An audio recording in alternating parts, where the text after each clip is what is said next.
વાત હવે જામનગરની કરીએ તો જામનગર મનપાના મેયરના નામ પર પણ આજે મહોર લાગશે। મેયર સહિત ડેપ્યુટી મેયર સહિત 5 પદાધિકારીઓની આજે વરણી કરવામાં આવશે। જામનગર મનપામાં મેયરનું પદ સામાન્ય મહિલા માટે અનામત છે, ત્યારે તૃપ્તિ ખેતિયા અને મોનિકા વ્યાસનું નામ મેયર પદની રેસમાં છે, તો હર્ષાબા જાડેજા અને ખ્યાતિ મુંગરા પણ મેયર પદ માટે દાવેદાર મનાઈ રહ્યા છે। તો ડેપ્યુટી મેયર પદ માટે અમર મોદી, સુરેશ આલરિયા, ધીરેન મોનાણીનું નામ ચર્ચામાં છે।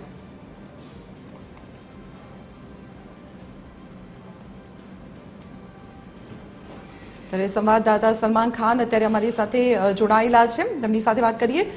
સલમાન, જામનગરની જો વાત કરવામાં આવે તો નામ અનેક ચર્ચાઈ રહ્યા છે, પરંતુ ભાજપની એક રીત રહી છે કે છેલ્લી ઘડીએ સસ્પેન્સ આપે, તો જે નામો ચર્ચાઈ રહ્યા છે તેમાં કોની શક્યતાઓ વધારે લાગી રહી છે? શું ગતિવિધિ છે ત્યાં? જો દીપાલી, જે પ્રકારે જામનગર મહાનગરપાલિકા સહિત રાજ્યની તમામ મહાનગરપાલિકાઓ, નગરપાલિકાઓ, જિલ્લા પંચાયત, તાલુકા પંચાયત એટલે કે જે સ્થાનિક સ્વરાજ્યની તાજેતરમાં જે ચૂંટણી છે તે યોજાઈ હતી અને જે કહી શકાય કે તેના જે પરિણામો આવ્યા ત્યારબાદ જે રાજ્યની તમામ જે મહાનગરપાલિકાઓ છે તેમાં જે ભાજપે પોતાનું સ્થાન છે તે જાળવી રાખ્યું છે અને જામનગર મહાનગરપાલિકાની કુલ 64 બેઠકો છે તે આવેલી છે। આ 64 બેઠકો પૈકી જે ભાજપે આ વખતે જે બમ્પર જીત સાથે પોતાનું રાજ જાળવી રાખ્યું છે અને 60 બેઠકો છે તે જીતી છે। ત્યારે જામનગર મહાનગરપાલિકાના આ વખતે જે mayor, standing committee chairman, deputy mayor સહિતના જે 5 જે પદો છે તેના પર કોને સ્થાન છે તે આપવામાં આવી રહ્યું છે, હાઈકમાન્ડ તરફથી કોને જે છે તે સત્તા છે સોંપવામાં આવી રહી છે, તેના પર સૌ કોઈની નજર છે તે રહેલી છે।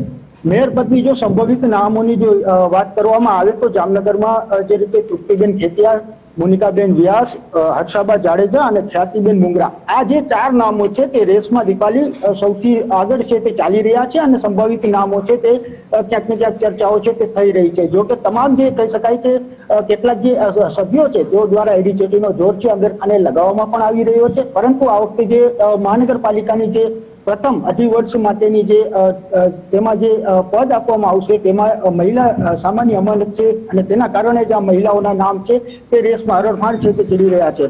અન્ય જો ડેપ્યુટી મેયરની વાત કરવામાં આવે તો ડેપ્યુટી મેયરમાં અમર મોદી, સુરેશ આલરિયા અને ધીરેન મોનાણી, આ 3 નામો છે તે પણ રેસમાં આગળ સંભવિત તરીકે છે તે ચાલી રહ્યા છે। મહત્વનું છે કે જામનગર મહાનગરપાલિકા એટલે કે તમામ મહાનગરપાલિકા હોય છે તેમાં જે સ્ટેન્ડિંગ કમિટી ચેરમેનનો પદ છે તે મહત્વનું ગણાતું હોય છે અને આ સ્ટેન્ડિંગ કમિટી ચેરમેનના પદ માટે જે સંભવિત નામો છે તેમાં પાર્થ કોતરિયા, સુભાષ જોશી, આશીષ જોશી અને જયરાજસિંહ જાડેજા, આ 4 નામો છે તેની ચર્ચા પણ ખૂબ જ આગળ છે તે વધી રહી છે। જે પ્રકારે મહાનગરપાલિકામાં જે 60 બેઠકો સાથે જે ભારતીય જનતા પાર્ટી છે કે તેઓ દ્વારા પોતાનું રાજ છે તે જાળવી રાખ્યું છે અને 7મી વખત સત્તા પર છે તે આવી છે।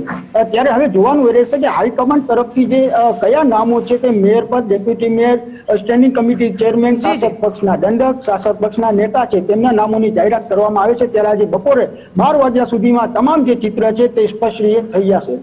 જી સલમાન, આભાર માહિતી આપવા બદલ। તો આપને જણાવી દઈએ કે 12 વાગ્યા સુધીમાં આખરે પદાધિકારીઓના નામ ઉપરથી સસ્પેન્સ ઉઠી જવાનું છે અને તમામ જે ભાજપના પ્રભારી છે તેઓ મહાનગરપાલિકાના પદાધિકારીઓના હોદ્દેદારો અને તેમના નામ જાહેર કરશે।